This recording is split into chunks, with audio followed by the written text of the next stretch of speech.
Good morning and welcome to the podcast, Let Them Fly. We have Nicole joining us today and she's a mum of 2 children, and we're going to look today and address the issue of letting your children fail. But what if they fall? But darling, what if they fly? I love that quote, and we were talking about it earlier, and I think it is so important to let your children be able to fail. Totally agree. The problem with always being successful is they don't learn how to fail. And from failure is where we learn we learn how to make mistakes and we learn how to get better. And I think one of the problems as parents is that we're always trying to solve children's problems. Yes, 100%. So I listened to a podcast not long ago and the lady was saying she has a great phrase, and it was try 3 before me. So she always said to her children, and it works with husbands as well, right? Your husband can never find his car keys.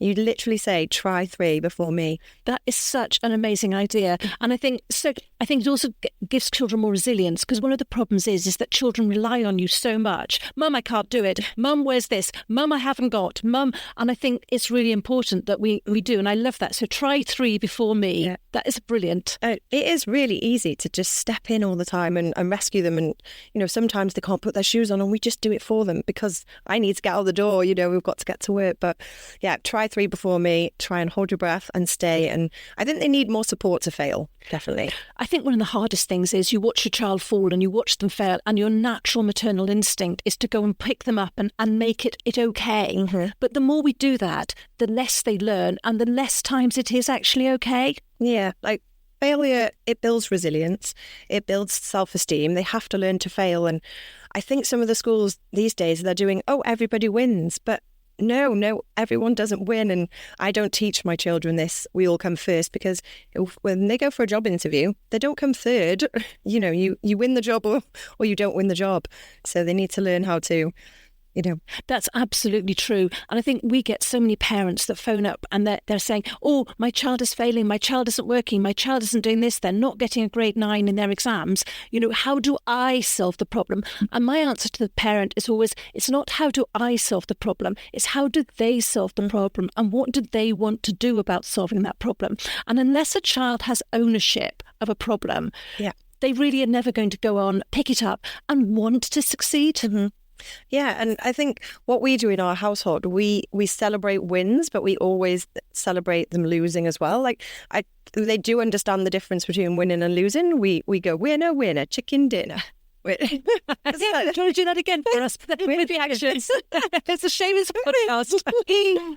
Yeah, my little chicken wings. But we also, say we cheer them if they lose. So, and that's fine. And we say, what can we learn? And well done for taking part. And just we appreciate and celebrate that opportunity for just taking part and being in the race or being in the game. I totally agree. I mean, I think, failure is failure, and you shouldn't be dressing it up. Yes, you didn't do as well as you could. What could you have done better? And I think it's really important at that point that a child takes responsibility, and it doesn't matter how old that child is. Mm-hmm. The answer is that they take responsibility for what's going on and what went wrong. Mm-hmm. Yeah, again, I read something not long ago, whilst raising kids, you read a lot of these mummy things. And it said, when we grew up, we got a lot of, well done, we're so proud of you. And actually I read something to say, well, you're only just feeding them one layer of that you're proud of them. And actually it's better to ask questions to them. How do you feel? Are you happy? Are you proud? Or well done for trying hard. More multi-layers rather than just saying, yeah, you're so clever, And I think that's really important. It's about children exploring their feelings. How does losing make you feel? How does winning make you feel? And what we want them to do is we want them to become addicted to that feeling of winning, that feeling of doing really well, of making themselves proud. And it doesn't matter. I mean, we all think we'll be around forever, but actually we won't. And it's really important that as parents, you make a child not be proud for you, because they must be proud for themselves first. Yeah, definitely. And I think they need to be supported with that, like a growth mindset, I guess. My children will sometimes say, green beans, well, they look gross. And I'm like, but imagine if you never tried chocolate, because it was brown, right? And they associate brown with poo. So I'm like, but you tried chocolate once upon a time. So how do you know if, champion them to believe that, oh, this could be, let's have a go, let's try something. It's okay to try. You spit the green beans out, it's okay, we'll try again another time, Yeah.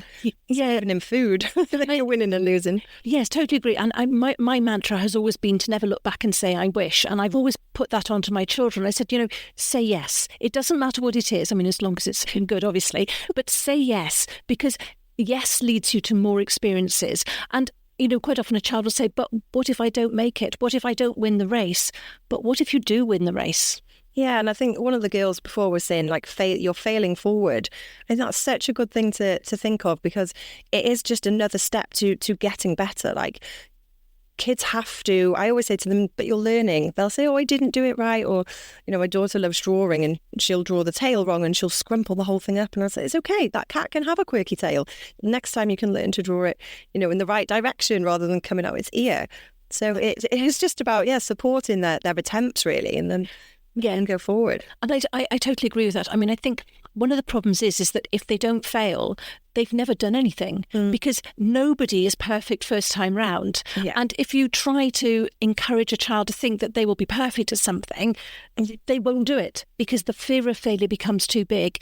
If they're used to not getting top marks, they're used to not being able to hit the tennis ball with their tennis racket or not score the first goal, they will keep trying. If you engineer it so that it's always excellent, they actually get to the point where failure becomes a much bigger thing. It's not part of their makeup anymore. Yeah, and I think that's how we have to champion it. Like, if they're afraid to never try, then they're just never going to do anything. They're never going to, get up and put the skis on and fall down. I think kids actually, when you look at them, the amount of times they actually fall on the floor, especially when they're learning to walk, they just get up and they keep going. Like toddlers, they must fall down 3,000 times a day. I think for kids to keep going, it's easier than an adult. Sometimes we get in our own head when we're bigger, and it really puts us off, where kids definitely have more resilience than, I think, to keep going than an adult. And I think that's important, that as parents, you champion their resilience. And I get a lot of parents that phone up, and they're going to fail their GCSEs or they're going to fail their mocks. And I always say, let them fail. If they're in year 10, let them fail. And the parents are, no, they can't fail. How are they going to feel? And I said, exactly. How are they going to feel?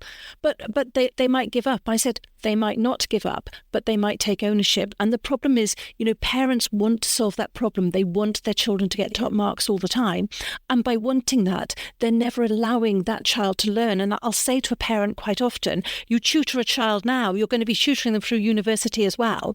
I mean, I'd love to take a leaf out of my own book on that sometimes, because my children, my middle child particularly, I was always all about, oh no, I've got to get him up, I've got to get him sorted, I've got to not let the big one shout at him, I've got to not let the big one feel, feed his insecurity.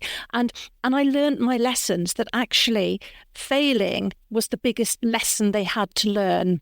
Yeah, I've had the pleasure of seeing you talk at events, and you talked about your children failing. I think it's so important, because parents stress that the kids are going to fail exams, but so many people have done well from failing their exams. And I think you even asked a question of who has a degree and actually has a job in that subject, and there was like 2 people in the room that put their hands up. And okay, do you know what, they might have passed their degree, but actually they've failed getting a job in that subject, and they've still gone on to have careers and have really good jobs. And the same when you fail your exams.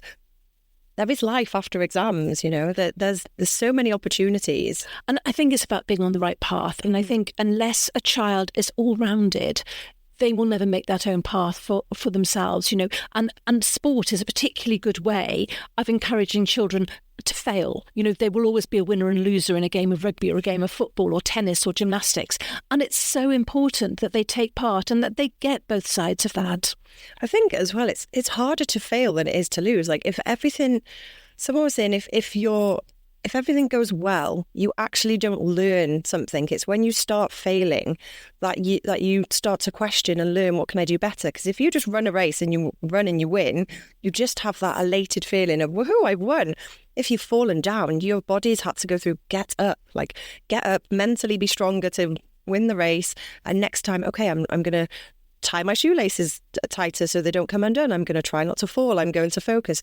There's more of a process to going into failing than there is to just winning every time. Absolutely, I totally agree. And that goes for everything from, and we have parents that come through that we work with where they're too scared to let their children do sport. They may get hurt.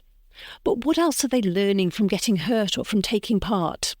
I mean, what I've learned is that children bounce. The bones don't break, they just kind of bend a little bit. And, again, children will get hurt, and it is hard. We stand at the bottom of the slide and the swing, and I think our anxiety is higher than theirs. Like, my daughter broke her collarbone. We didn't even take her to the hospital because she literally was like, I'm fine. And the next day I was like, you look a bit strange. And she'd broken it, but it was just bent. And I said to the doctor, like, she wants to get on the trampoline. He's like, it's not hurting her. Whereas again, as an adult, when we break our bone, we sit there with our leg up for 6 weeks whinging. As kids break a bone and they're just on the trampoline the next day, and they just they are gonna get hurt, and we have to protect them from extremely dangerous things. But again, it's hard as a parent to sit back and let your child fail, but it's where they're going to learn the most lessons. Yeah, I mean, there is a sort of test, isn't there, for failing, where you give your child something that's quite difficult to do, and you say to them, go and do it. And if they say, I can't, you know that you've got to work harder, because for a child to say, I can't, it's kind of always writing off their life before they start. For me, I want a child to say, I can be a footballer, I can be an astronaut, I can be a train driver, I can be, because that's about them having a grasp and a thirst for life and ambition. That fear of failure will stop them having that ambition. Yeah, and I think what's important is to keep pushing them to go. So we started my daughter in gymnastics and she loved it. And then she just kept saying, I can't do this. I really don't want to go back.